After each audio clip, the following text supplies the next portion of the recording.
අයිබෝන් දුවේ පුතේ ඔයගොල්ලෝ හැමෝටම අද අපි කතා කරන්න සූදානම් වෙන්නේ විලාසපත් හා සම්බන්ධ අවසන් කොටස. අපි ඒ යටතේ අද සාකච්ඡා කරනවා ටිව් ස්පෑන් කියන විශේෂිත උසුලන දෙකක් ගැන, ඒ වගේම බාහිර විලාසපත්‍ර භාවිතා කිරීම ගැනත්, ඒ වගේම අධිසම්බන්ධක සමග CSS විලාසිතා භාවිතා වන එක් විශේෂ ආකාරයක් ගැන. අපි එහෙනම් මුලින්ම සාකච්ඡාව ආරම්භ කරමු ඩිව් සහ ස්පෑන් කියන උසුලන දෙක ගැන සාකච්ඡා කරමින්. එතකොට මේ ගැන තියෙනවා ඔයගොල්ලන්ගේ ටියුට් එකේ 22 වෙනි පිටුව. මේ ඩිව් සහ ස්පෑන් කියලා කියන්නේ ඇත්තටම HTML උසුලන දෙකක්. එතකොට හැබැයි අපි HTML ගැන කතා කරන වෙලාවේ මේ උසුලන දෙක ගැන සාකච්ඡා කරන්න ගියේ නැහැ. ඒ වෙනුවට CSS පිළිබඳ සාකච්ඡාව අගභාගයේදී තමයි මේ උසුලන දෙක මම සාකච්ඡා කරන්නේ. ඒකට හේතුව තමයි ඇත්තටම මේ උසුලන දෙක වමනා වෙන්නේ විලාසිතා ලිවීම සඳහාමයි. මොකද දැන් අපි ගත්තොත් B වෙන්න පුළුවන්, P වෙන්න පුළුවන්, H1 වෙන්න පුළුවන් නේද? ඒ වගේ උසුලන ගත්තොත් ඒවා පාවිච්චි කරලා HTML විතරක් දන්න කෙනෙක්ට උනත් ඒවෙන් ගන්න විශේෂ වැඩක් තියෙනවා. හැබැයි මේ div span කියන උසුලන වලින් වැඩක් ගන්න වෙන්නේ, පාවිච්චි කරන්න වෙන්නේ CSS දන්න කෙනෙක්ට පමණයි. එහෙම නැත්නම් CSS coding අපි පාවිච්චි කරන වෙලාවක තමයි මේ උසුලන දෙක ඇත්තටම ප්‍රයෝජනවත් වෙන්නේ. ඒ නිසායි උසුලන උනාට මේගොල්ලෝ ගැන මේ CSS උත් කතා කරලා අවසන් වෙනකන් මම සාකච්ඡා නොකළේ. මොකක්ද මේ div සහ span කියලා කියන දේෙන් බලාපොරොත්තු වෙන්නේ? මුලින්ම ගත්තොත් මේ දෙන්නම යුගල උසුලන. මේගොල්ලන්ව අපි පාවිච්චි කරන්නේ අන්තර්ගතයන්ට විලාසිතා යෙදීමේ අරමුණු කරගනිමින් පාවිච්චි වෙන උසුලන දෙකක්. එතකොට ඔක තිත්තිලි උඩ ඔයගොල්ලන්ට ලියාගත හැකි 22 පිටුවේ මේ කොටස අන්තර්ගතයන් සඳහා විලාසිතා යෙදීම පමණක් අරමුණු කරගනිමින් භාවිතා වෙන උසුලන දෙකකි කියලා. එතකොට ඒකට කතාව මේකයි, අපි දන්නවනේ විලාසිතා ලියනවා නම් පේලිගතව අපි ස්ටයිල් සමානයි කියලා උසුලනයක් ඇතුළේ නේද මේ විලාසිතා ලියනවා. අභ්‍යන්තරිකව ලියනවා නම් ID සමානයි, ක්ලාස් සමානයි කියලා අපිට ලියන්න වෙනවා. එතකොට ඒවා ලියවෙන්නේ උසුලන ඇතුළේනේ. දැන් අද ඉගෙන ගන්නවා බාහිර විලාසිතා ලිව්වත් උසුලනයක් තුල තමයි පාවිච්චි කරන්න කියන්නේ. මෙන්න මේ කොටසට, මේ උසුලනයේ අන්තර්ගතයට මේ විලාසිතා ක්‍රියාත්මක වෙන්න කියලා. ඒ නිසා හැමතිස්සෙම විලාසිතා ලියවෙන්නේ උසුලනයක් තුල. එතකොට සමහර අවස්ථා අපිට එනවා, ඒ අවස්ථාවන් වලදී අපිට එතනට උසුලනයක් දකින්න නැහැ. හැබැයි විලාසිතාවක් එතනට යොදා ගන්න ඕනේ. ඒ වගේ අවස්ථා සඳහා තමයි මේ div span කියන දෙන්න, div හරි span හරි පාවිච්චි කරන්න වෙන්නේ. මේ දෙන්නගේ පොඩි වෙනසකුත් තියෙනවා. එතකොට මේ නෝට් එක තව ටිකකින් ලියාගමු. මම ඊට කලින් පොඩි උදාහරණයක් ඔයගොල්ලන්ට පෙන්නන්නම්. බලන්නකෝ මෙන්න මේ කියන අවස්ථාව. එතකොට මේ කෝඩ් එකේ HTML කෝඩ් එකක්. මේකේ කඳ කොටසේ ඔයගොල්ලන්ට පේනවා බොහොම පොඩි කඳ කොටසක් තියෙන්නේ. This is a text line in the body part කියලා තනි වාක්‍යයක් තියෙනවා කඳ කොටසේ. එතකොට මේකට අදාළව අපි ගත්තොත් විදහිම ඔය වගේ කිසිම විලාසිතාවක් පාවිච්චි කරේ නෑ මම. ඊට පස්සේ මම මොකද කරන්නේ, මේ කෝඩ් එකේ එකතු කරනවා මෙන්න මේ වගේ CSS එකක්, අභ්‍යන්තරික විලාස කොටසක්, MT කියන ID එක සහිතව විලාසිතාවක් ඒ තුල මම ලියනවා. එතකොට මේ MT කියන ID select එක සහිතව කියවෙනවා විලාසිතා දෙකක් ගැන. එකක් තමයි පසුබිම් වර්ණයේ රතු, අනිත් එක අකුරු පාට සුදු. මතකනේ මේ විලාසිතාවන් දෙක.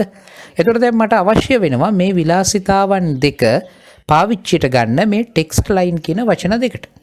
එතකොට අපි දන්නවා මේක ID සමානයි MT කියලා ලියන්න වෙනවා. එතකොට මේක ක්‍රියාත්මක වෙන්නේ. හැබැයි ID සමානයි MT කියන්න නම් ඔන්න ඔය text line ආවරණය කරපු උසුලනයක් තියෙන්න ඕන. නමුත් දැනට එහෙම උසුලනයක් නැහැ. අන්න ඒ වගේ වෙලාවට තමයි අපිට අර div ඒ වගේම span කියන දෙන්න උවමනා වෙන්නේ. පැහැදිලි නේද? ඒ කියන්නේ යම් අන්තර්ගතයක් ආවරණය කරන්න උසුලනයක් ඕන. නමුත් කෝඩ් එක තුල උසුලනයක් වැටිලා නැහැ. අපි නම් මුලින්ම බලමුකෝ span. එතකොට මම මොකද කරන්නේ, span කියන අවස්ථාවට ආවොත් මේ අන්තර්ගතේ මට විලාසිතා එන්න උන අන්තර්ගතේ මම වට කරගන්නවා span කියන උසුලනය ලියලා. ඊට පස්සේ span කියන උසුලනය ඇතුළේ ID සමානයි, ක්ලාස් සමානයි ඒවා පාවිච්චි කරන්න පුළුවනි. ඒ නිසා මම ID සමානයි MT කියලා ලිවීම සිද්ධ කරනවා. දැන් අපි බලමු මේක සේව් කරලා කොයි වගේද ඊට අදාළ විදහීම කියලා ඔන්න මම රිෆ්‍රෙෂ් කරනවා. එතකොට මොකද උනේ? අර ටෙක්ස්ට් ලයින් කියන කොටසට රතු පසුබිම සුදු පාට අකුර අර නැත්තම් empty id එක ඇප්ලයි වෙලා තියෙනවා. පේනව නේද? එහෙනම් ඔන්න ඔය විදිහට තමයි අපි පාවිච්චි කරන්නේ ස්පෑන් කියන එක්කෙන. ඒතර ගන්න පුළුවන් මේ කෝඩ් එක ලියා ගන්න. ඒ වගේම විදහීමත් ඇඳ ගන්න ඕගලන්ට පුළුවනි මේ ස්පෑන් කියන එක සහිතව සහ විදහීම. ඉක්මනින් වීඩියෝ එක ප්ලේ වෙන එක නවත්තලා ඇඳ ගන්න. ඊට පස්සේ පහළට අපි ස්ක්‍රෝල් කරලා මම දෙන්නම්. ඔය ටික දැන් ඔන්න ගන්න පුළුවන්. ඇඳගමු කෝඩ් එක ලියලා විදහීම ආපු විදිහ. දැන් අපි බලමුකෝ div කියන එකත් ඒ වෙනුවට පාවිච්චි කරන්න පුළුවන්. මම span කියන එක අයින් කරලා එතන div කියලා ලියන්න. ඒත් අර අර්ථයම තමයි. ඒ තමයි අන්තර්ගතයකට විලාසිතා දාගන්න උසුලනයක් ස්වභාවිකව වට වෙලා නැහැ. ඒ නිසා අපි දාගන්න විලාසිතාව උසුලනය තමයි div. එතකොට බලන්න background red color white කොයි විදිහටද apply වෙනවද මම refresh කරා. වෙනසක් තියෙනව නේද? අර text line කියන එකට රතු පසුබිම සුදු අකුර තියෙනවා. හැබැයි එයා පේලි වෙනම තනි පේලියක ඉන්නව නේද? This is a in the body part කියන දෙන්න පේලි දෙකකට දාලා එයා තනි පේලියක ඉන්නවා. ඔන්න div එකේ වෙනස. ඒ කියන්නේ div වලින් ඕගොල්ලෝ වට කරොත් යම් කිසි අන්තර්ගතයක් එයා මොකෝ වෙන්නේ පෙර හා පසු අන්තර්ගත නැතිව තනි පේලියක ඉන්නවා. එතකොට එහෙමනම් දැන් අදහස ඔයගලන්ට තේරෙන්නේ නැති. මොකක්ද අදහස? ඕගලන්ට ඕන අන්තර්ගතයක් තියෙනවා. හැබැයි HTML කෝඩ් එක ලියන කෙනාට අවශ්‍යතාවයක් වෙලා නැහැ. ඒ අන්තර්ගතය ආවරණය කරලා උසුලනයක් දාන්න. එහෙමනම් ඔයගොල්ලෝ div හරි span හරි ලියන්නයි තියෙන්නේ. ඒ පේලියේ හැමම ඉඳගෙන ඒක වෙන්න ඕන නම් div නැත්තම් span. මම empty class එකක් කරන්නම්කෝ. ඒත් ගැටලුවක් නැහැ. ඔයගොල්ලන්ට පේනවා මම div class සමානයි empty කියලා ලිව්වා. මෙතන උඩ තියෙන තිත empty දැන් ඒක div ලිව්වා වෙනසක් උනේ නැහැ. span දාලා බලන්න. span ඇතුළේ class පාවිච්චි කරන්න පුළුවන්. එතකොට ඒක තනි පේලියකට එවි. මොකද span කිව්වහම එයා පෙර පසු අයත් එක්ක එකම පේලියක තමයි විදෙන්නේ. එහෙනම් වෙනස එකයි. එකම පේලියක විදෙන්න ඕනේ නම් span, තනි පේලියක එයා විදෙන්න ඕන නම් div. එහෙනම් ඔන්න ඒ වගේ තමයි div සහ span අතර වෙනස. ඒතර ඔයගන්ට ඕනේ නම් මම දැන් වෙනස් කරන්නම් එකයි div වලට මේ කෝඩ් එකයි ඒකම ඊට අදාළ විදහීමයි ලියලා තියාගන්න ඔයගලන්ට පුළුවනි. මුලින් උඩ ටික ලියා ගන්න. මම තව ටිකකින් පහළට ස්ක්‍රෝල් කරනවා.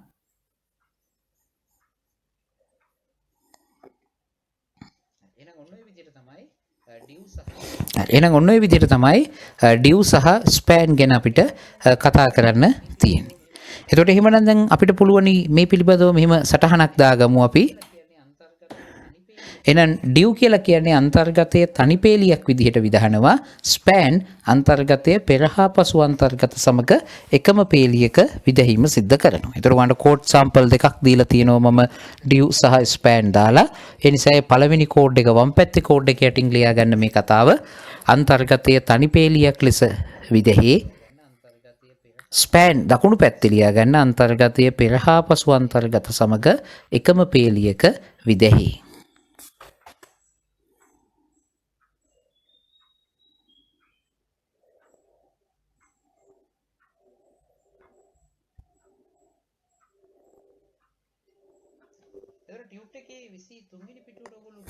එතකොට ටියුට් එකේ 23 වෙනි පිටුවට ඔයගොල්ලෝ ගියොත් 23 වෙනි පිටුවේ තියෙනවා ටියුට් එකේ ඔය කියන කෝඩ් දෙකට අදාළව විදහීම් දෙකක්කුත් පෙන්නලා තියෙනවා. එතකොට බලන්න මේ විදහීම පෙරලලා බැලුවොත් 23 වෙනි පිටුව මේ කිව්ව කතාව පැහැදිලි නේද? එතන අපි div එකක් පාවිච්චි කරලා තියෙනවා කඳ කොටසේ. ඒකේ පේලිගතව තමයි මෙතන විලාසිතා මම ලිව්වේ ඔයගලන්ට වෙනස පේන්න. එතන background color black, color white දීලා තියෙනවා. ඒ div එක ඇතුලේ h2 එකකුත් ඒ වගේම ඡේද දෙකකුත් තියෙනවා. ඒතර ඒ ටික තනි බ්ලොක් එකක තමයි ඉන්නේ. ඊට පස්සේ දෙවෙනි උදාහරණය my important heading කියන වචන තුනෙන් important කියන එක span වලින් වට කරලා අර විදිහටම background color black සහ color white දීලා තියෙනවා. එතකොට එයා බලන්න important කියන වචන කොටස my heading කියන දෙන්නත් එක්ක එකම පේලියක ඉඳිමින් තමයි විලාසිතා ක්‍රියාත්මක කරවලා තියෙන්නේ. එහෙනම් ඔන්න වෙනස පොඩි දෙයයි තියෙන්නේ. මොකක්ද? ඕගොල්ලන් යම් කිසි වෙලාවක යම් අන්තර්ගතයක් ඉලක්ක කරගෙන විලාසිතා ලියනවා. හැබැයි HTML කෝඩ් එක තුල ලියනකොට අපිට ඇත්තට මෙතන වට කරන්න උසුලනයක් දාන්න අවශ්‍ය වෙන්නේ නැහැ. නමුත් උසුලනයකින් ආවරණය නොකරපු කිසිම අන්තර්ගතයකට CSS විලාසිතා දෙන්න විදිහක් නැහැ. ඒ නිසා ඒ වගේ අවස්ථාවල අපි පාවිච්චි කළ යුත්තේ div කියන උසුලනය හරි span කියන උසුලනය හරි. හැබැයි දෙන්නගේ වෙනසක් තියෙනවා. ඔයගොල්ලෝ div වලින් වට කරොත් ඒ අන්තර්ගත කොටස තනි පේලියක ඉන්න විදහෙන්න බලනවා. ස්පෑන් පාවිච්චි කරොත් එයාට පුළුවන් අනිත් අයත් එක්ක එකම පේලියක විදහෙන්න. ඒතකොට ඔයගලන්ට ඕනේ කොයි විදිහටද ඒ අනුව div හරි ස්පෑන් හරි ගන්න පුළුවන්. ඒව ඇතුලේ ස්ටයිල් සමානයි කියලා පේලිගතව ලියන්න පුළුවන්. මේ ටියුට් එකේ පෙන්නලා තිනවා වගේ. එහෙම නැත්නම් ඔයගලට කොලේ ලියාගත්තා වගේ අභ්‍යන්තරිකව ID selectors දාලා එහෙම නැත්නම් tag selector මේ දාලා එහෙම නැත්නම් class selector දාලා අන්තර්ගත විලාසිතා අර්ථ දක්වලා ඒව පාවිච්චිට ගන්න පුළුවන්කමකුත් තියෙනවා. එනම් මේ දෙක සටහන් කරගත්ත නේද 22 පිටුවේ. ඊට පස්සේ අපි බලමු විවරණ ගැන. එතකොට මේක අලුත් කොටසක්. විවරණ කියලා කියන එකෙන් අදහස් කරන්නේ කෝඩ් එකක් බලන කෙනෙක්ට. මේක CSS විතරක් නෙමෙයි කෝඩ් ලියන ඕනම තැනක තියෙන වැදගත් සංකල්පයක් තමයි කමෙන්ට්ස්. විවරණ. විවරණයක් කියලා කියන්නේ කෝඩ් එකක් යම්කිසි කෙනෙක් බැලුවොත් ඒ කෝඩ් එක තේරුම් ගන්න අපි කෝඩ් එකේ විවිධ කොටස් විස්තර කරනවා. අන්න ඒවට තමයි අපි කියන්නේ විවරණ කියලා. ලියා ගන්න විලාසපත් විවරණ කියන එක යටතේ විලාසපතක් තුල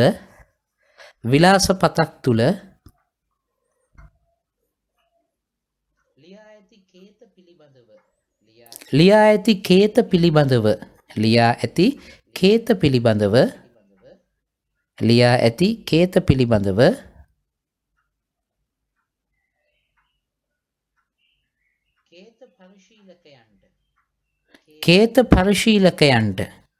කේත පරිශීලකයන්ට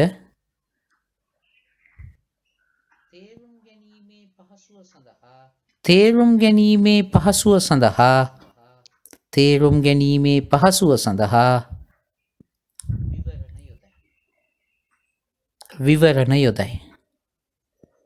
විවරණ යොදයි.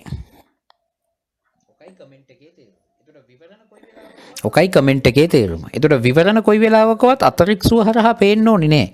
ඒ වගේම විවරණ ලිවීම නිසා කෝඩ් එකේ ක්‍රියාත්මක වීමට බාධාවක් වෙන්නත් බෑ.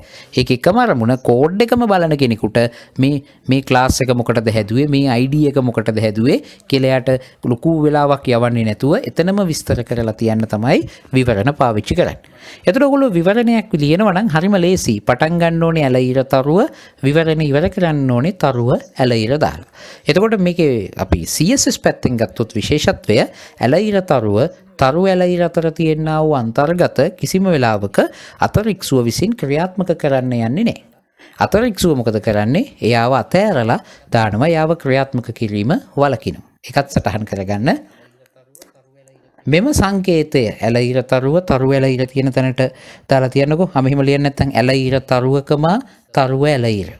ඇල ඉර තරුවකම තරුව ඇල ඉර. අතර පවතින අන්තර්ගතයන්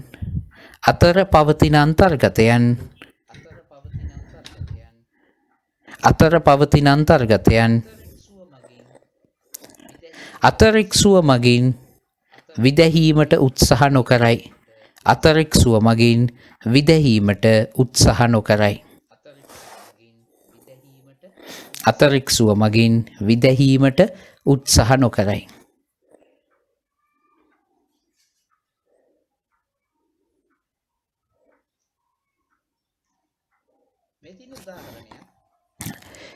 මෙතිනි උදාහරණයක් බලන්නකෝ මේ කෝඩ් එකේ අපි ටෙක්ස්ට් ලයින් කියන එක div එකකින් වට කරලා ඒකට mt කියන ක්ලාස් එක ඇප්ලයි කරවලා තියෙනවා. ඒ නිසා ඔයගලන්ට පේනවා විදහීම තුල මේ ටෙක්ස්ට් ලයින් කියන එකේනා තනි පේලියක ඉන්නවා රතු පසුබිමක් සහ සුදු අකුරු සහිතව. මම මේකේ තියෙන color white කියලා අපිට පේනවා එතන විලාසිතාවක් ලියලා තියෙනවා.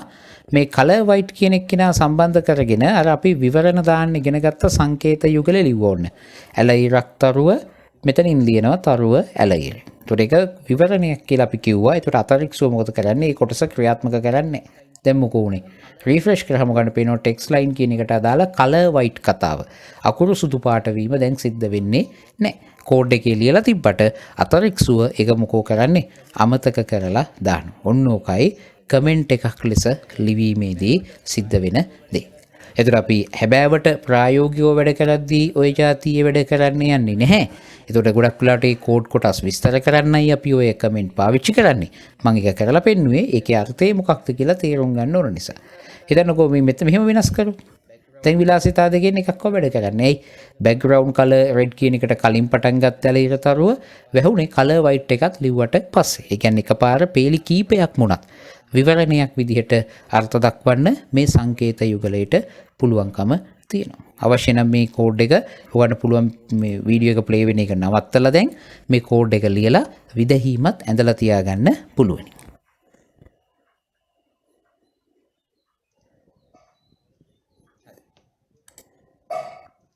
හරි.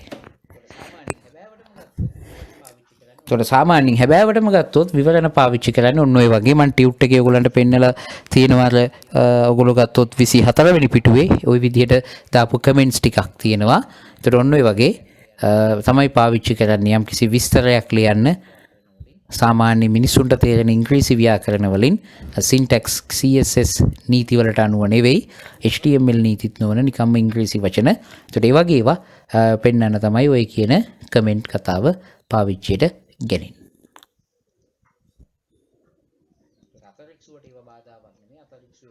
අතරික්සුවට ඒව බාධාවක් නෙමෙයි අතරික්සුව ඒව ගණන් ගන්නේ නෑ. කෝඩ් එක ඕපන් කරලා බලන කෙනෙක්ට විතරයි ඒව පේන. ඒතර අපිට වෙන විදහීම තුල කොහෙවත් ඒක සඳහන් වෙන්නේ නැති බව. අවශ්‍ය නම් ওই කෝඩ් එකයි විදහීමයි වීඩියෝ එක ප්ලේ වෙන එක නවත්තලා දාගන්න.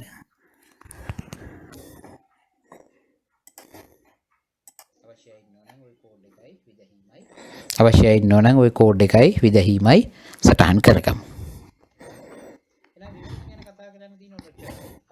එහෙනම් විවරණ ගැන කතා කරන්න තියෙන ඔච්චරයි. අන්තිමට මම කතා කරනවා CSS හා සම්බන්ධ දේවල් යටතේ අධිසම්බන්ධක සඳහා විලාසිතා පාවිච්චිය. ඒ කියන්නේ hyperlinks වලට.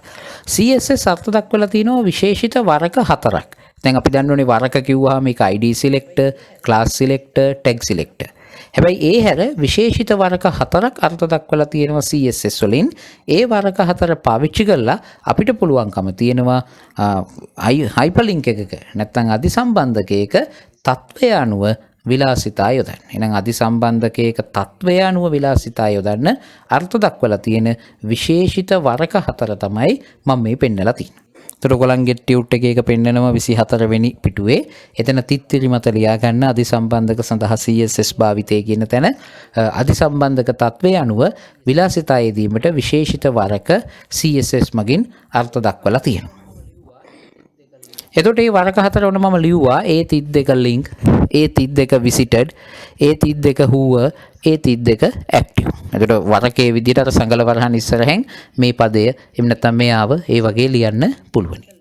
ඒකෙන් කියවෙන අදහස මේකයි A32 link කියලා අපි යම් යම් විලාසිතා ලිව්වහම ඒවා ක්‍රියාත්මක වෙන්නේ ක්ලික් නොකළ hyperlinks වලට. පිටුවේ තියෙන ක්ලික් කරලා නැති hyperlinks වලට ඕන කරන විලාසිතා තමයි මේ වරකේ යටතේ ලියන්නේ. මෙතනින් ලියන්නේ ක්ලික් කරලා තියෙන hyperlink සඳහා වන විලාසිතා. හුව කියන එකෙන් කියන්නේ hyperlink එකට mouse point එක ගෙනිච්චාම අපි කියන්නේ දක්වණය කියලා ගෙනිච්චාම වෙන්න ඕන දේවල් ටික. active කියන එකෙන් කියන්නේ අධිසම්බන්ධකයේ ක්ලික් කරා තාම මේ ක්ලික් වෙච්ච එකට අදාළ action එක වෙලා නැහැ. ඒ කියන්නේ ඊට අදාළ පිටුව තාම load වෙලා නැහැ. අන්න ක්ලික් කළ මොහොතේ සිට ලෝඩ් වීම දක්වා අතර කාලය තුල තියෙන විලාසිතා ටික තමයි අපි A32 ඇක්ටිව් කියන වරකේ යටතේ අර්ථ දැක්වෙන්නේ. එතකොට මේ ටිකත් සටහන් කරලා තියාගන්න. එතන ඔයගලන්ට පුළුවන් ඒ තිත්තිරි මත ඉඳ නැති වේවි. නමුත් එතන පහළ කෝඩ් එකේ දකුණු පැත්තේ ඉඳ තියෙනවනේ. එතනින් සටහන් කරලා තියාගන්න.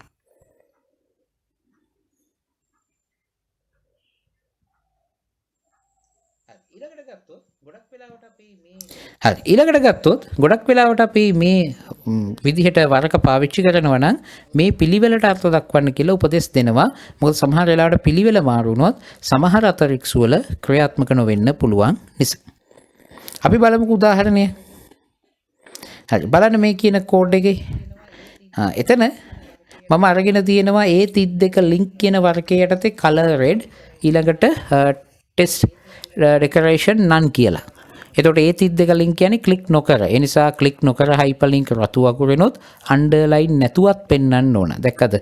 හයිපර්ලින්ක්ස් වලට අන්ඩර්ලයින් වැටෙනවනේ. ටෙක්ස්ට් ඩෙකරේෂන් නම් ලියලා කිවත් කරත හැකි. ඒ 32 හුව මවුස් පොයින්ට් එක ගෙනිච්චාම හයිපර්ලින්ක් එකක් උඩට ටෙක්ස්ට් ඩෙකරේෂන් අන්ඩර්ලයින්.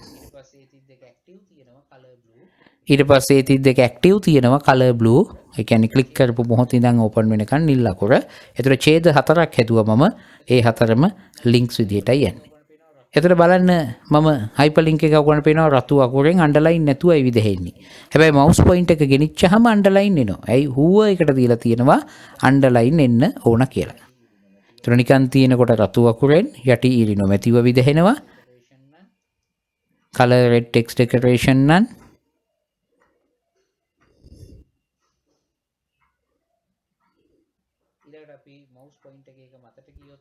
ඊළඟට අපි මවුස් පොයින්ට් එකේ මතට ගියොත් වෙන්න ඕන දේවල් ටික ඒ 32 හුව කියන එකේ අර්ථ දක්වලා තියෙනවා. ඒකේ කියලා තියෙනවා ටෙක්ස්ට් ඩෙකරේෂන් අන්ඩර්ලයින්. ඒ කියන්නේ මවුස් පොයින්ට් එක ගෙනිච්ච ගමන් ඒක යටින් ඉරක් විදෙනවා.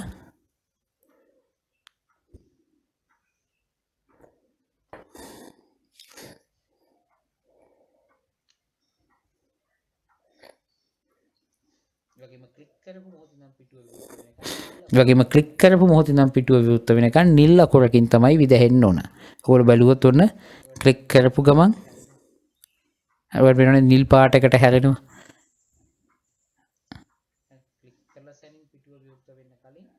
ක්ලික් කරලා සැනින් පිටුව විවෘත වෙන්න කලින් චුට්ටි වෙලාවක් තමයි ඒක පේන්නේ. ඒක අපිට මම කොට පෙන්වන්න මේක තද කරගෙන ඉන්න පුළුවන්. මේ මවුස් එක තද කරගෙන මං ඉන්නේ අතාරින්නේ නැතුව. ඒකට දැක්කනේදී නිල් පාට පේනවා. එහෙනම් ඔන්න ඔය වගේ හයිපර්ලින්ක් එකේ තත්වය අනුව විලාසිතා යොදන්න තමයි ඔය විශේෂිත වරක 4 පාවිච්චි කරන්න පුළුවන්. ඒකට සංගල වරහන් ඇතුලේ ලියවෙන්නේ අපි දන්න කියන ටෙක්ස්ට් ඩෙකරේෂන් ගැන හරි ෆොන්ට් ස්ටයිල් හරි කලර් හරි බෑග්ග්‍රවුන්ඩ් කලර් හරි අපි දන්න කියන විලාසිතා ටිකක් තමයි ලියවෙන්නේ. ඕනනම් මේ කෝඩ් එක ලියලා තියාගන්න. මම පහළට ස්ක්‍රෝල් කරන්නම් තව ටිකකින්.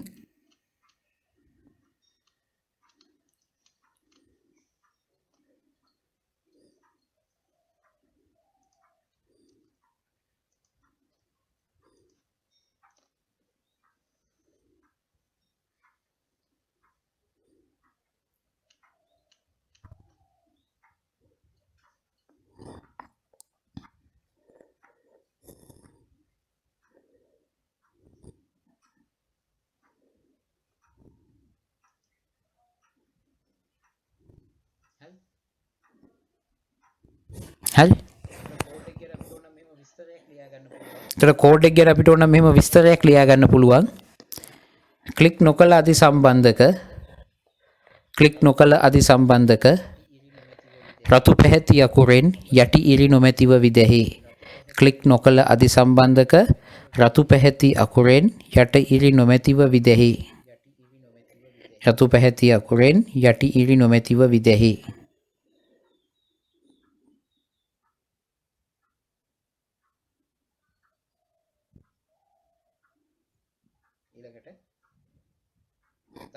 ඊළඟට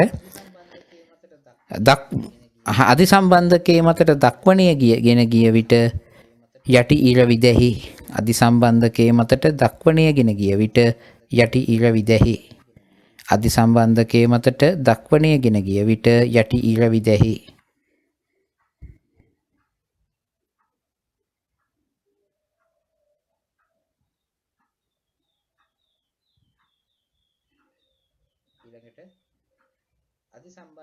ඊළඟට අධිසම්බන්ධකයක් ක්ලික් කළ විට පිටුව විවෘත වන තුරු අකුරු පැහැය නිල් වේ.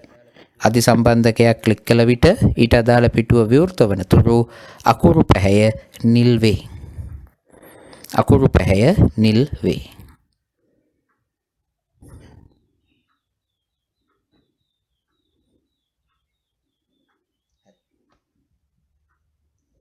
හරි. එහෙනම් අපි අන්තිමට බලමු බාහිර විලාසපත් ගැන. ඒතර අපි විලාසපත් ලියන්න පුළුවන් විදි දෙකක් දන්නවනේ. පේලිගතව ලියන්න දන්නවා, අභ්‍යන්තරිකව ලියන්න දන්නවා. බාහිර විලාසපත් කියන එකෙන් අදහස් කරන්නේ වෙබ් පිටුවට ඕන කරන සියලු විලාසිතා වෙනමම ගොනුවක ලියනවා. HTML කෝඩ් එකේ නෙවෙයි ලියන්නේ head එක ඇතුළෙත් නෙමෙයි වෙනමම ෆයිල් එකක ලියනවා. ඒක සේව් කරන්න ඕනේ මතක ඇතුව .css කියන ගොනු දිගුව සහිතව. ඒ කියන්නේ ගොනු දිගුව කියන අන්තිමටම තියෙනුනේ .html නෙමෙයි .css. ඊළඟ දේ තමයි ඒ විදිහට වෙන ෆයිල් එකක අපි විලාසිතා ලියන්නේ අර අභ්‍යන්තරික විලාසිතා ලියන විදිහටම තමයි සංගල වරහන් දාලා වරකත් එක්කම ලිවීම සිද්ධ කරනවා. ටැග් සිලෙක්ට් වෙන්න පුළුවන් ID හෝ ක්ලාස් සිලෙක්ටර්ස් දාලා අපිට පුළුවන් එතන විලාසිතා අර්ථ දක්වන්න. ඊට පස්සේ විලාසිතා යම් වෙබ් පිටුවක පාවිච්චියට ගැනීමනවා නම් ඔක්කොටම කලින් ශීර්ෂ කොටසේ ලින්ක් කියන උසුලනය ලියලා ඉන්න ඕන. උසුලනය පාවිච්චි කරලා ඒක මකින් තමයි සම්බන්ධය හදන්නේ. ඒතර මේ විදිහට තමයි ලින්ක් එක ලියවෙන්නේ. හැමතිස්සෙම ලින්ක් ලියන්න උනේ අනුපදේශකේත තුනයි. rel type href. rel කියන එකට හැමතිස්සෙම ලියන්නේ style sheet. type කියන එකට හැමතිස්සෙම ලියන්නේ text alert css. href කියන එකට තමයි දෙන්නේ බාහිර විලාස පතට සාපේක්ෂ යොමුව මොකක්ද කියලා. එතකොට එහෙනම් මෙන්න මේ උසුලනිය ලින්ක් උසුලනිය හෙඩ් එකේ ලිව්වොත් විතරයි අර පිටත ඉන්න CSS පාවිච්චියට ගන්න පුළුවන්කම ලැබෙන්නේ. හරි. අපි ගත්තොත් එහෙනම් ඒකට අදාළ උදාහරණයක් ඔයගලන්ට පුළුවන් මේ ටික ලියා ගන්න 24 වෙනි පිටුවේ බාහිර විලාසපත් කියන එක යටතේ මේ කරුණු ටික වීඩියෝ එක ප්ලේ වෙන එක නවත්තලා ලියා ගමු දැන්.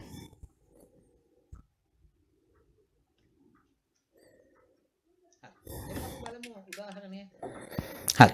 එහෙනම් අපි බලමු උදාහරණයක්. එතන මේ HTML කේතේ අපිට පේනවා විදහීම තුල ශීර්ෂයක් සහ ඡේද දෙකක් විදහිලා තියෙන බව.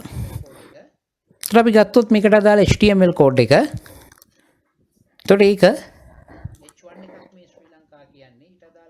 H1 එකක් මේ ශ්‍රී ලංකා කියන්නේ ඊට අදාළව ටැග් සිලෙක්ටර් පාවිච්චි කරලා විලාසිතා දෙකක් ලියලා කොළ පාට සහ යටි ඉර. ඒ නිසා තමයි මේ විලාසිතා ඇවිල්ලා තියෙන්නේ. ඊළඟට ඡේද දෙකක් තියෙනවා. එක ඡේදයකට අදාළව ලියලා තියෙනවා ID සමානයි st2 කියලා. එතකොට #st2 අපිට පේනවා ශීර්ෂ කොටසේ පල්ලෙහාම තියෙනවා. ඒකෙන් කියවෙනවා text align center. ඒ නිසා තමයි ශ්‍රී ලංකායිසේෂන් country කියන එක align වෙලා තියෙන්නේ, කෙල්ල වෙලා තියෙන්නේ. ඊළඟ ඡේදයට අදාළව දාලා තියෙනවා class සමානයි st1. එතකොට අපි අර්ථ දැක්වීම ගත්තොත් ඉතේ st1 එතන තියෙනවා font weight bold. ඒ නිසා තුන්වෙනි ඡේදය bold වෙච්ච අකුරෙන් තමයි විදෙන්නේ. එතකොට ඔය අපි දන්න දෙයක් ඔය කිව්වේ අභ්‍යන්තරිකව විලාසිතා ලිවීමක් මේ පිටුවට සිද්ධ වෙලා තියෙනවා.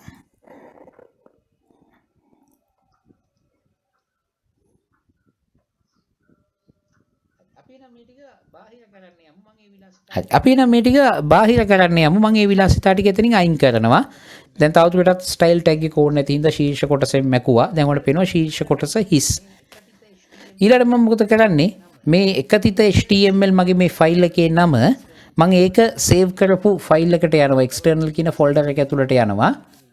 දැන් ඔයාලට පේනවා විලාසිතා අයින් වුණා. මම මේ ටික අයින් කිරීමත් සමග මම එතන හදනවා අලුත් CSS ෆයිල් එකක් හදන්න යනවා. new කියන එකට ගියා text document එකක් මම ගන්නෙ. හැබැයි ඒකේ අග තියෙන .txt කැල්ල මකලා මට .css ලියන්න වෙනවා. මකට නමක් දෙනවා des කියලා .txt මකලා css කියලා දානවා. ඔන්න මම ඒක නිර්මාණය කරා.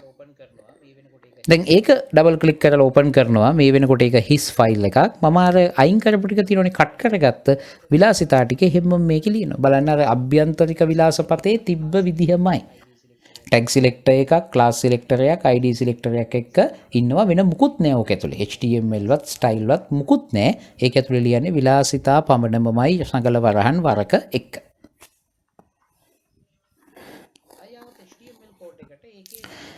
ආයවත HTML කෝඩ් එකට ඒකේ මම සේව් කරා. දැන් අතරික්සුව රිෆ්‍රෙෂ් කරලා බැලුවොත් අපිට පේනවා විලාසිතා ක්‍රියාත්මක වෙන්නේ නැහැ. හැබැයි කඳ කොටසේ PID තියෙනවා, P class තියෙනවා. තිබ්බා වුණාට එයාට දැන් හොයාගන්න බෑ ID එක class එක කොහෙද කියලා. ඒ නිසා අපි මේ ෆයිල් එකයි බාහිර විලාසපතයි අතර සම්බන්ධය හදන්න ලියනවා link කුසලණිය. දැක්කද? head එක ඇතුලේ ලියන්නේ එක යුගල නොවන කෙනෙක්. rel සමානයි style sheet හැමතිස්සෙම මේක එහෙමමයි. type සමානයි text alert css හැමතිස්සෙම මේක එහෙමමයි. අන්තිමටම href කියලා ලියලා css ෆයිල් එකට මෙතන ඉඳගෙන සාපේක්ෂවම දෙන්නයි තියෙන්නේ. එතකොට අපි දැක්ක ඒ ෆයිල් එක හිටියේ HTML ෆයිල් එකේ ඉන්න ෆෝල්ඩර් එකේමයි. එතකොට අපි දන්නවා නම විතරක් කීමේ නිසා ප්‍රමාණවත් වෙනවා. එහෙනම් මම ලියනවා des.css කියලා.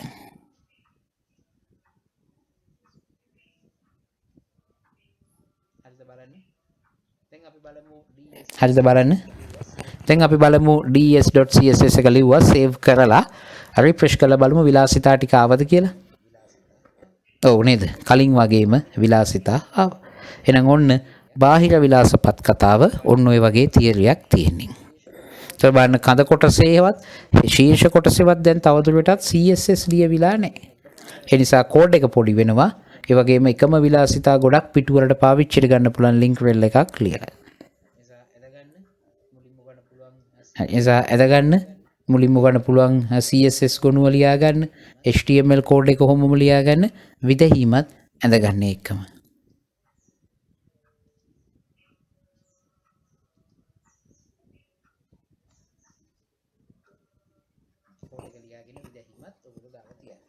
කෝඩ් එක ලියාගෙන විදහීමත් ඔයගොල්ලෝ දාලා තියාගන්න. ඒතර ඔය වගේම කෝඩ් එකක් ඔයගොල්ලන්ගේ ටියුට් එකෙත් මම පෙන්නලා තියෙනවා. ඒකත් හිමින් සීරියේ බලන්න. ඒතර ඔයාලට තේරුම් ගන්න පුළුවනි මේ ඉගෙන ගත්ත දේම තමයි එතනත් සිද්ධ කරලා තියෙන්නේ.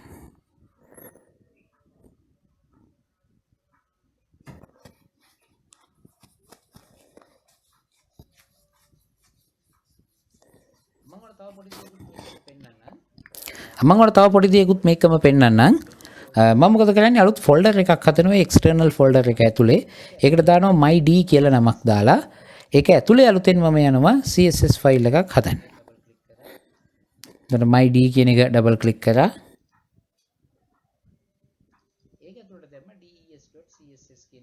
ඒක ඇතුලට දැම්ම des.css කියන එක myd කියන එක ඇතුලට දැම්මා. දැන් එතකොට මම මොකක්ද කරන්න ඕනේ වෙනස? අර හෙඩ් එකෙත් ලින්ක් එක වෙනස් කරන්න ඕනේ. එහෙම නොකරත් ඔන්න ඔය වගේ තිබ්බ විලාසිතා ටික ඔක්කොම අයින් වෙනවා. මොකද දැන් සාපේක්ෂවම වැරදි. ඒතර මම href එකේ නිසා HTML එකේ link href එක නිකම්ම ds වෙනුවට myd යලා ඉරක් des.css කියලා දානවා. ඒතර ගන්න පෙනීවි. එහෙම දාලා මේක සේව් කරලා ගත්තාම ගැටලුවක් නැහැ. ඒ කියන්නේ හරියටම සාපේක්ෂවම පවතින්නම ඕනේ.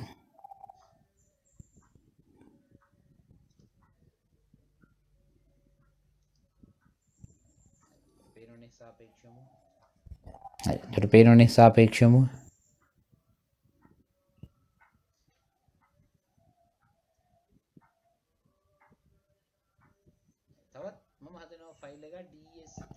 තවත් මම හදනවා ෆයිල් එක ds2.css කියලා.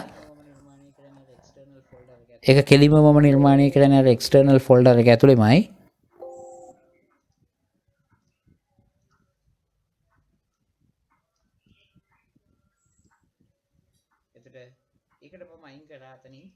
එතකොට ඒකට මම අයින් කරා අතනින් විලාසිතාවක් අයින් කරා edit select එක සහිත විලාසිතාව අයින් කළා අර කලින් ds එකෙන් ඒක ds2 වලට copy කරා. ඒතකොට ds2 කියලා කියන්නේ එකවරක h1 කියන tag select එක විතරක් ඉන්නවා. ds කියන එකේ id එකයි class select එකකුයි ඉන්නවා.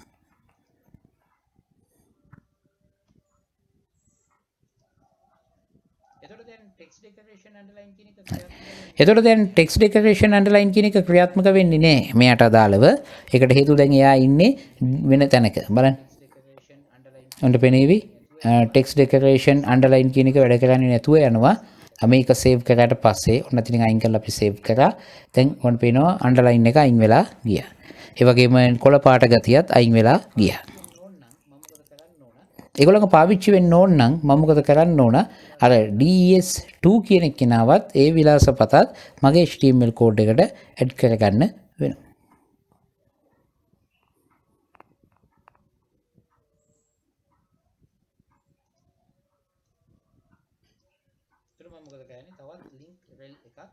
එතකොට මම මොකද කරන්නේ? තවත් link rel එකක් මගේ web HTML කෝඩ් එකේ ලියනවා.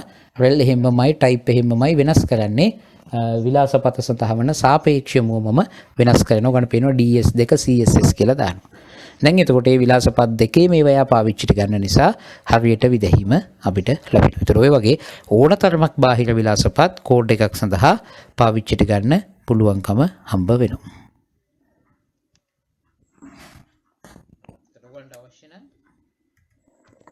ඔයගොල්ලන්ට අවශ්‍ය නම් මේ කොටසත් සඳහන් කරලා තියාගන්න මේ කීපයක් පාවිච්චි වෙන එක අවස්ථාව. දැන් මේ වගේ අපිට පුළුවන් ලින්ක් රෙල් කීපයක් හෙඩ් එක ඇතුලේ දාලා තියාගන්න. HTML කෝඩ් එක ඉක්මනට ලියාගන්න. වීඩියෝ එක ප්ලේ වෙන එක නවත්තලා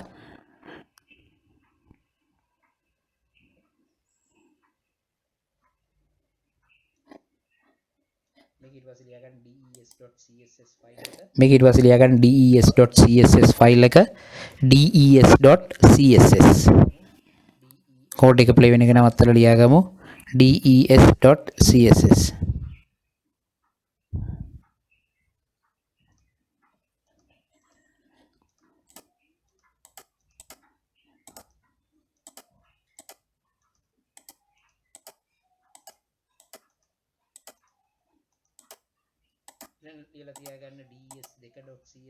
ලියලා තියාගන්න des2.css ෆයිල් එක මෙහිමයි. des2.css ෆයිල් එක මේ විදිහයි.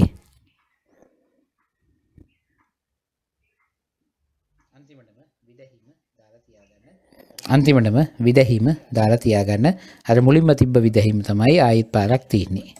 ඒතර කොළ පාට අකුරෙන් අන්ඩර්ලයින් සහිතව මෙයා මැදට කෙල්ලව මේක බෝල්ඩ් වෙලා තමයි විදහිම වෙන්නේ. ඒ ටිකත් ඒක පේන්න ඇඳලා තියාගමු. එහෙනම් ඔන්නෝමයි බාහිර විලාසපත් භාවිතය සිද්ධ වෙන්නේ.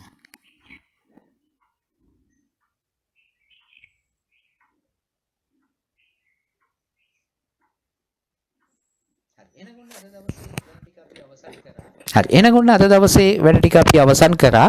ඒතර අභ්‍යන්තර බාහිර විලාසපත් ලියන්න div span ඒ වගේම විවරණ පාවිච්චි කරන්නත් ඕගොල්ලෝ අද කොටසින් ඉගෙන ගත්තා. එහෙනම් අපි ඊළඟ දවසේ වීඩියෝ තුළ මම බලාපොරොත්තු වෙනකොට ගෙදර වැඩ ටිකක් එවලා ඒ ටික සාකච්ඡා කරන්න. ඒ අතරේ මම තොරතුරු පද්ධති අලුත් පාඩමේ අදාළ වීඩියෝවත් එකතු කරනවා YouTube එකට. එහෙනම් ඔයගොල්ලෝ හැමෝටම බොහොම ස්තුතියි. අපි ඊළඟ දවසේ තව වීඩියෝ එකකින් මුණ ගැහෙමු. එහෙනම් බොහොම ස්තුතියි ඔයගොල්ලෝ හැමෝටම.